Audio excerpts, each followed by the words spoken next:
বৌদির কোমল হাতের ছোঁয়ায় তৈরি করা হচ্ছে বিশ্ববিখ্যাত ফুলকলি চানাচুর। আর এই চানাচুর তৈরির পেছনে বৌদির জমানো কিছু টাকা দিয়ে কেনা হয় 2টি মেশিন, যা দিয়ে দীর্ঘ 10 বছর ধরে তৈরি করে আসতেছেন এই ফুলকলি চানাচুর। কেশবপুরের স্থানীয় বাজারে কিন্তু এই চানাচুরের ব্যাপক চাহিদা রয়েছে। তো দর্শক, কিভাবে এই ফুলকলি চানাচুর তৈরি হচ্ছে সেটাই দেখাবো এই ভিডিওতে। তো ভিডিওটি না টেনে সম্পূর্ণ দেখতে থাকুন।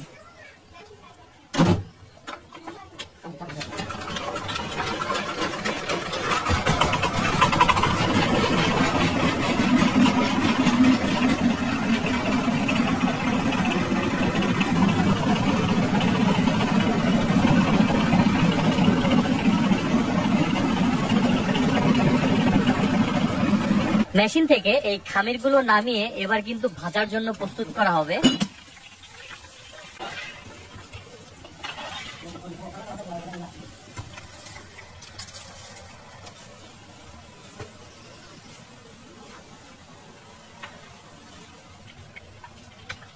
একে একে চানাচুরের পাশাপাশি বাদাম এবং চিড়াগুলো কিন্তু ভেজে নেওয়া হচ্ছে এই উত্তপ্ত চুলায়।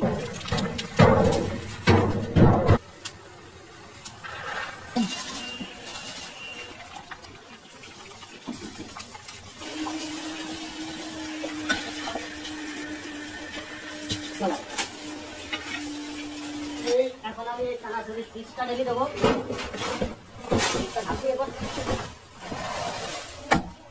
বাদাম দেবো,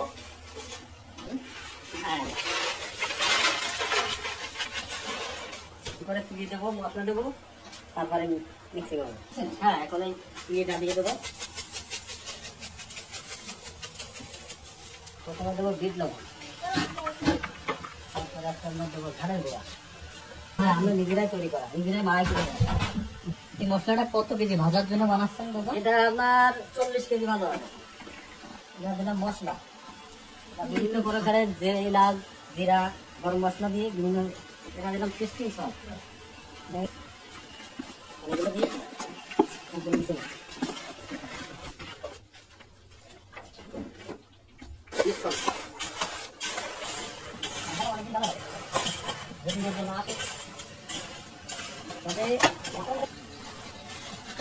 এবার বৌদির কোমল হাতের ছোঁয়ায় চানাচুর গুলা প্যাক হয়ে চলে যাবে দেশের বিভিন্ন প্রান্তে।